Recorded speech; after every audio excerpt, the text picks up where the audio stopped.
This is Velocity of Now, Annex 6, with me, your host, Thomas Sheridan. I want to talk today about the idea of modesty, humility, being humble, and how we're programmed and told never to feel good about ourselves, enjoy our beauty, enjoy our creativity, be boastful, be proud. We hear about the sin of pride in our achievements and how we look. Now, this may first sound very superficial to actually endorse the idea that people should not be ashamed to be proud of themselves and their achievements. Because when you look at this very idea of being humble and having humility and restraining yourself and being shameful and so on, the root of it is the good old Abrahamic religions, the sin of pride, the 7 deadly sins. Now, this is a relatively new idea, and it's basically only from the Middle East. You've heard me talk in another show how one of the things that the Romans and the Christians said about the heathen Europeans, especially what they call the Celtic tribes, whatever they are, possibly mostly the Irish, they were very boastful. The men would preen themselves. They would, before a battle, they would boast about being the best warrior, the best fighter. They could take the most blows. They would say they were the most best looking guy on the battlefield with the most beautiful armor, the best looking sword, the nicest mustache, the best posture, the most attractive chariot. And then the Romans frowned upon this being a Babylonian culture transplanted into Europe, that this idea of modesty and shame was supposed to be healthy. The reality was that going into battle, that gave the Celts a tremendous edge, this narcissism. You see, there's 2 different kinds of narcissism. There's pathological narcissism, where you see yourself as the center of the universe, and you're so delusional that you think that how you feel about yourself is the only thing that matters in this whole world, and everybody else should be subordinate to your self-image. That's pathological narcissism, your overblown self-image. The other kind of narcissism that's kind of healthy is that, well, if you're good at something, you're good at something, and that's the end of it. If you're really good looking and attractive and very pretty, then you're good looking, attractive, very pretty, and handsome. There ain't no problem there. There's only a problem there to people who feel or suppose that they put that on others, like, I'm better looking than you, I'm more attractive than you, and so on. Or using that to manipulate people. That's when it's bad. Otherwise, it's absolutely no problem. I don't see any harm in someone who is attractive, feeling good about themselves, constantly uploading selfies of themselves to social networking. How does that cause you watching it a problem? How does a woman or a man who constantly uploads selfies of himself because they have a good self-image of themselves? See, this is often spoken about as if it's a repressed self-loathing. I tell you, often it's not. That's kind of Freudian bullshit. A lot of the time, these people look at themselves and say, damn, I look good. I'm going to put this a great picture of me. I look really beautiful or sexy or handsome or attractive. I'm putting this up. And how is that a problem to anyone on this earth? Tell me how someone uploading selfies of themselves is a problem to you. How does it affect your ability to pay your bills, to take care of the ones you love, to look after yourself? It in no way impacts that upon you in a negative way. It has nothing to do with you. It's your reaction to the photograph, to the individual doing this, that is the issue. Apart from that, the negative reaction or your jealousy or your annoyance or you're like, oh, look at this idiot again, that's the issue. Otherwise, the other person putting the selfies up is in no way impacting negatively on you in your life in any way. And yet that's never talked about. And the reason why it's never talked about is modesty and shame and humility and all these other ideas that have been brought from the Middle East through these Abrahamic cults, Christianity, Orthodox Judaism, and Islam. You look at them, they dress people in black, they make women cover themselves up, and then they tell them to be shameful of their bodies. Their periods are the curse. Men having wet dreams have to feel shameful. You have these bizarre rituals in Orthodox Judaism where there's all kinds of rituals for going to the toilet. You have circumcision. You have original sin in Christianity. Before Vatican II, Catholic women were expected to be blessed by the Pope for the curse of having a child. There was some kind of edict, a papal bull, that was passed in Vatican II. We're only talking the mid-60s now, folks, which absolved women of having to be blessed by the bishop, or so we say, cleansed by the bishop of their filth and having babies, of their disease of having a beautiful child and being pregnant. Now this is where it all comes from. Everything. And that to me is much more worrying and much more dangerous than a person uploading a selfie of themselves, taking a photo of their ass, taking pictures of themselves on the beach in swimsuits and putting them up. They're doing no harm at all to anyone. None. That's why this feminism stuff of like women being told not to let men exploit them by seeing their beauty, that's just a continuation of this Abrahamic Jehovah bullshit. Nonsense. Look at these burqas, these women dressed from head to toe. You look at women from Persia, women from the Middle East, they're some of the most beautiful looking women on earth. And what do they have them doing? Wrapped up in a black thing with like a weird visor at the front, at the worst, and at the best, covering themselves up so you can barely see just barely see their eyes. And then they say things like, "Oh, it's much more sexy that way," but it isn't sexy that way. It's not. I mean, if that shit actually worked, how come in the Middle East, in the Islamic world, they had to develop really sexy stuff like belly dancing? And these girls shaking their hips. That's because this idea that her husband or men not seeing until the wedding night is the most sexy thing of all was a load of bullshit. It doesn't work. We are by nature peacockish. A lot of that has to do with attracting the mates that we want. And that's just the fact of it. Peacocks and swans have a much better life than pigeons under railway bridges or down the docks picking up scraps.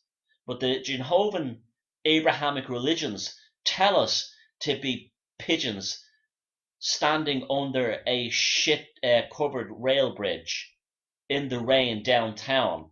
And then they tell us it's a sin, it's immodest, it offends God to be a peacock or a swan. It's just an obnoxious psyop. You look at our ancestors before the blackness, the dark shadow of Jehovah and the Jehovan Abrahamic religions came to Europe. I'm talking about in their Orthodox forms. Our ancestors lived in a world of technicolor. They lived in a world of many dyes, hues, tones, and colors. They did not dress in black. They did not live in mud huts. All you have to do is look at the artifacts that have been found, the glorious jewelry, the decorative shields, the beautifully ornate housewares. Are you telling me that they did not extend that to their dresses and their clothing and their fashions and their hairstyles and how they presented themselves? Of course they did. Of course they did. Now, insecurity is another interesting one. You'll see a situation where people are very misled by insecurity. And sure enough, I'd agree it's a bad thing when you have this kind of hello culture, magazine culture, or MTV Cribs, where you go inside these people's houses and they say, basically, look how much fucking money we have and you don't have shit. And it builds insecurities in people. But it's up to us to build a firewall around their consciousness not to succumb to that insecurity. So we see Posh and Bex and they have gold-plated taps in their one of their mansions, as long as they're not preaching, like Russell Brand preaching, or fuck me, what's his name, Prince Charles, preaching the frugality for the rest of us and simplistic lives for the rest of us, then they're not doing you any harm. It's your insecurity and your reaction to that is the problem, and that's what needs to be worked on. In the same way, your insecurity and your negative reaction to a man or a woman constantly posting selfies of themselves is what the issue is, not the person being the peacock. You are the shit. You are the pigeon sitting on the shit-covered bridge downtown, looking at the peacock strutting around and going, look at the state of that fucking bitch, or look at the state of that fucking asshole. In reality, what you're saying is, I don't want to be me, I want to be that. Now, there are people who have delusions of thinking they're much better looking than they are. Again, that's their own business. The only thing dangerous about that is that if someone could come up to them one day and say something like, God, you think you're good looking, you're actually really ugly, and it could emotionally destroy that person. That's the only thing that I can see really negative about that. Otherwise, they're harming not you, and they're harming not themselves. And it's none of your business what they upload pictures of themselves and to feel good about themselves. Likewise, their accumulation of things. Here's another one. If anyone who's been raised Catholic will know about this, that it's somehow a sin to work hard, and also people in England suffer from this disease terribly. It's wrong to work hard, collect lots of money, and enjoy your wealth. Well, it's okay for the Queen to do it. It's okay for the Pope to do it, but it's not for you. It's not for you. No, you are being ostentatious and boastful and narcissistic. Even if you worked your ass off, had some great ideas, and accumulated that wealth through your ingenuity and your own moxie, well, you've got to be shameful and you've got to hide that. Have you ever heard such bullshit in all your life? How a person chooses to spend their own money is their own business, and governments love this because they like this idea of knowing how much you have, not because pointing to you and saying, look at her, she's opened a chain of salons or opened a chain of health food stores and she's a multi-millionaire now. She is what everyone in society should aspire to. Or to the guy who said he came from nothing, he was a plumber, and he opened up a bunch of plumbing stores, and he was a multi-millionaire before he was 35, and he married a model. He should be held up to as a role model. No, they're told that these people are ostentatious, nouveau riche, and tacky, and I've fallen for this myself. In the past, this has happened to me. I've actually said, look at the state of your man, look at the state of your woman, with all their money. Now I look back and I realize that was all Abrahamic programming. Leave these people alone. They're not harming you unless they're using it to deliberately and on purpose make you feel inferior. In 99% of the cases, they're not doing it for that reason. Yes, there are some people who do that. Well, maybe not 90, maybe 90%. They're shitheads, but the majority of people are not trying to make you feel like shit. They're just enjoying themselves. They're loving themselves. And this is what it comes from again. This idea you cannot self-love yourself. Now, how this came up today was someone on my Facebook page got a friend of mine had taken a photograph of an Irish celebrity and got great profile and promo for themselves, and I was very happy. And a person, not doing anything bad, commented on the thing, oh, I know this person, meaning the celebrity, struts around where they work like they're hot shit and they love themselves. And it just made me think for a second, why not? Maybe we should all be like that. There's a lesson in that for all of us. Instead of having humility in the face of God, being humble, wearing burqas, taking beautiful women in the past and putting them in the nuns' habits. Maybe We shouldn't be like that. Maybe we should love. How can you really love anyone else if you can't love yourself? Now think about that one. How can you really love another person if you don't love yourself? You're never going to be able to really love another person. They're always going to be an emotional crutch, a validator, someone to validate your needs, and to also cover over your own insecurities. But if you're like, I'm a good-looking woman, I'm an attractive man, I've got a great personality, I've got loads going for me, and I feel good about myself because no religion has told me I'm a pigeon perched on a shit-covered bridge. Well, then you will then be attracted to people not because you will love people not because you're using them as insecurity crutches, but because you genuinely love them because you think, I deserve this man or woman. They're good enough for me. I'm good enough for them. We look fucking great together. We feel great together and we're happy. What's the problem? There is no problem. None. It's their own business.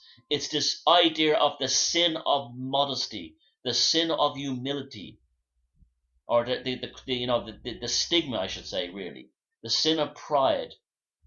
There's nothing wrong with that, because this creature, Jehovah, whatever this demon in the Bible is, hates human beings. It hated human beings in the moment, allegory wise. It created Adam and Eve. It hated them. It hated their beauty. It hated their creativity. It hated their independence, and sought to, it didn't create them, by the way, it pretended it did. It sought to destroy them.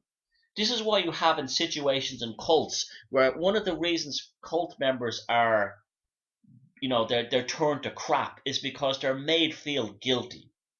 Oh, you fucked up. Well, I won't say that. You failed to achieve a task. Do you know you're letting down the whole family? You're shameful. Hang your head in shame.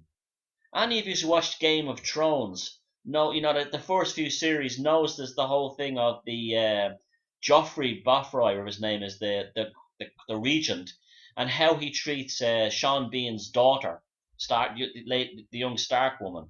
And you see the whole cult dynamic there. This psychotic, vicious cult leader, little psychopath with a crown on his head.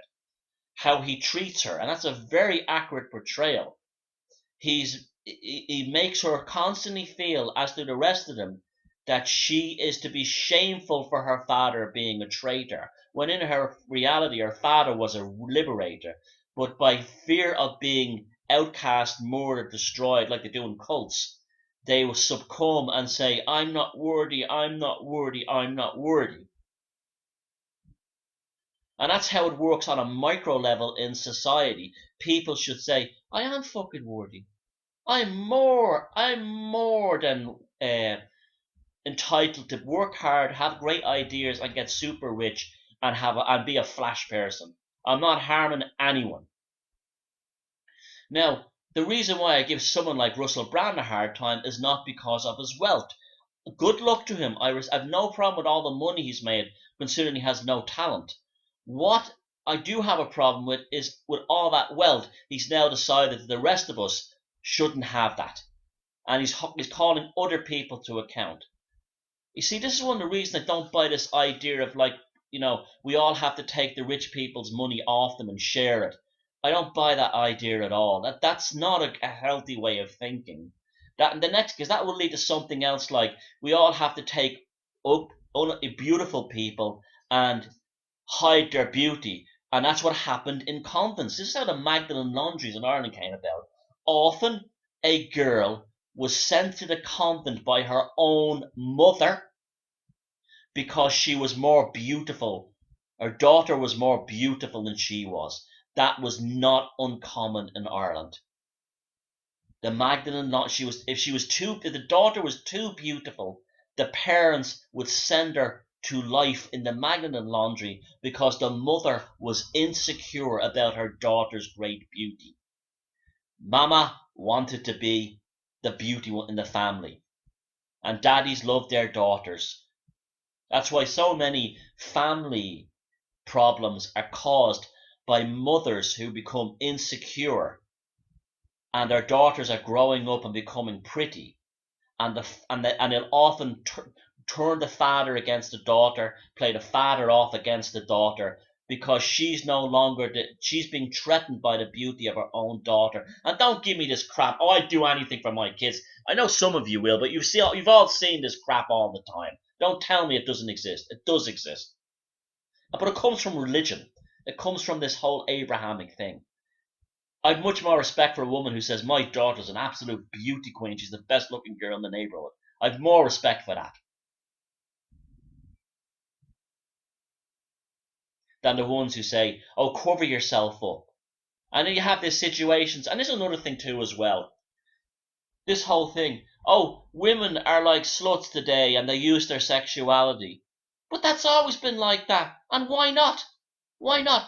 This is the only power women had for centuries. They had no other way of power. They had no what was between their legs and their sexuality. And I'm not talking about in a pornographic, crass kind of way. I'm talking about erotica. Erotica gives women power that's astounding. It's the ultimate white magic. And a woman who's erotic and sexual and sensual is the ultimate white magician, the ultimate magi that a woman can be. And there's nothing wrong with it. Nothing at all.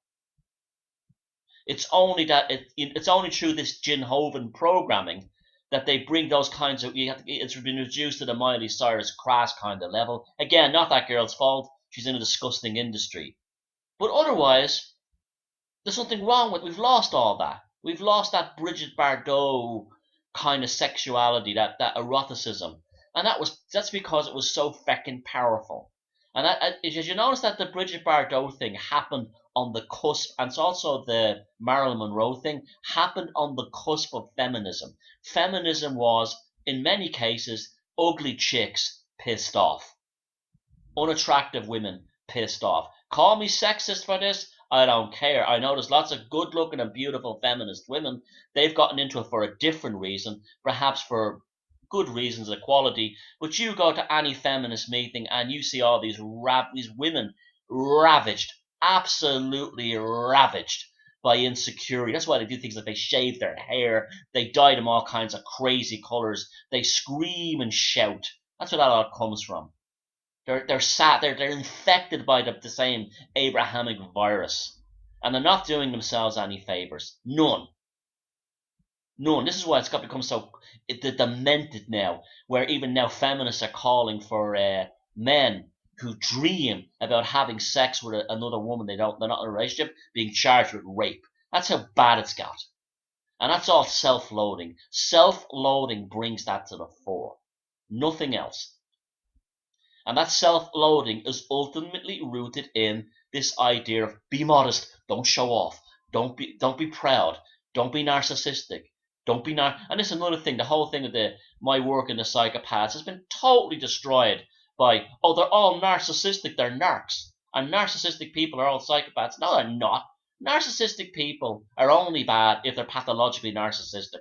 And half these women and gay men on these groups boasting about these narcs and these narcissist types, they're some of the biggest narcissists you'd ever meet.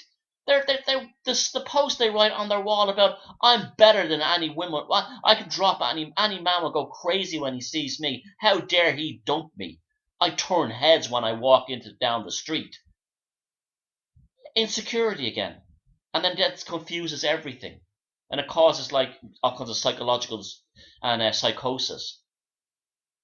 He dumped you probably because you were annoying, not because he was a psychopath. And you're narcissistic, so you're not in a position to call anyone else a narc. Everyone is a narcissist to some degree. Our ancestors did not have this curse brought to us by the Middle East, the Abrahamic religions. If they gloried in their talents. They loved being peacocks because the alternative was a pigeon sitting on a shit-covered bridge downtown. So though these people who post selfies and these ridiculous articles claim that people who post selfies are psychopaths, yeah, some of them would be. Psychopaths do those kinds of things, but not everyone does that. Most people don't do that, are not psychopaths. They're just feeling good about themselves and they're leaving them alone and they're doing no harm to you. They're in no way affecting your life in any way. No way are they affecting your life. They're only affecting your life through your adverse reaction to their selfies. And that problem is not their problem. It's your problem. Flap your wings, get off the shit-covered bridge downtown, fly out to the countryside or fly out to the suburbs and become a swan or a peacock. Because I tell you, they may laugh at you, but you won't laugh at yourself. Enough of this modesty bullshit. Go home, Jehovah. Humans are beautiful, and you're beautiful. Fucking deal with it. Thank you.